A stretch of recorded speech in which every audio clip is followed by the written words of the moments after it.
अधिकाऱ्यांना सांगितले ठीक आहे, एकदा नोटीस द्या, दोनदा द्या, तीनदा द्या, चारदा द्या, पण एकदा लक्षात आलं की जाणीवपूर्वक इंडस्ट्रियलिस्ट अशा पद्धतीनं जर वागतोय तर मग कारवाई करा, अशा स्पष्ट सूचना मी दिलेल्या आहेत. परंतु 8 दिवसामध्ये केमिकल फॅक्टऱ्यांचं या परिसरातल्या फायर ऑडिट आणि सेफ्टी ऑडिट झालंय की नाही याचा अहवाल त्यांना सादर करण्याच्या सूचना मी दिलेल्या आहेत. आता इन्शुरन्ससाठी आगी लावल्या जात आहेत किंवा आता जसं तुम्ही सांगितलं की मार्च महिन्यामध्ये काही नैसर्गिक गोष्टीमुळे आगी लागत आहेत, हे तपासणं गरजेचं आहे.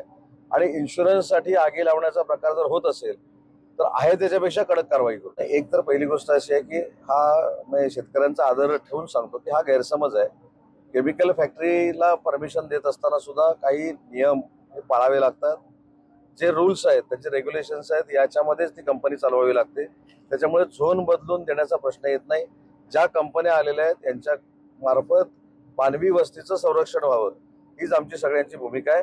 आणि म्हणून वेळ पडल्यास मी ग्रामस्थांची देखील चर्चा करेन आणि ग्रामस्थांशी चर्चा केल्यानंतर काही इंडस्ट्री जर जाणीवपूर्वक काही करत असतील असं निदर्शनास आलं तर त्या बाबतीमध्ये देखील MIDC देखील कारवाई करेल, पर्यावरण देखील विभाग देखील कारवाई. म्हणूनच मी अचानक एवढ्या रात्री आलो की अधिकारी देखील आमचे किती प्रिपेअर्ड असतात हे मला बघायचं होतं. त्याच्यामुळे अधिकाऱ्यांना त्यांच्या कार्यक्षेत्रामधल्या कंपन्यांबद्दल जर माहिती नसेल तर ही शोकांतिका आहे. भविष्यामध्ये असं होणार नाही याची दक्षता अधिकाऱ्यांनी घेतली पाहिजे. आता एखादी माहिती नसेल ताबडतोब त्याला सस्पेंड करणं, डिसमिस करणं असं काही योग्य नाही. परंतु सूचना त्यांना दिलेल्या आहेत की भविष्यामध्ये अशा मंत्र्यांच्या व्हिजिट होतील किंवा लोकप्रतिनिधींच्या व्हिजिट होतील, त्यांना योग्य ती माहिती दिली गेली पाहिजे.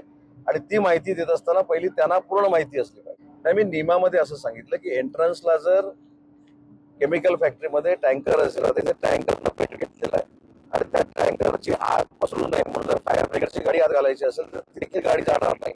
त्याच्यामुळे अशा सगळ्या गोष्टींचा विचार करून नियम बनवावेत आणि तशानंतरच परवानगी द्याव्या अशा मी सूचना दिल्या.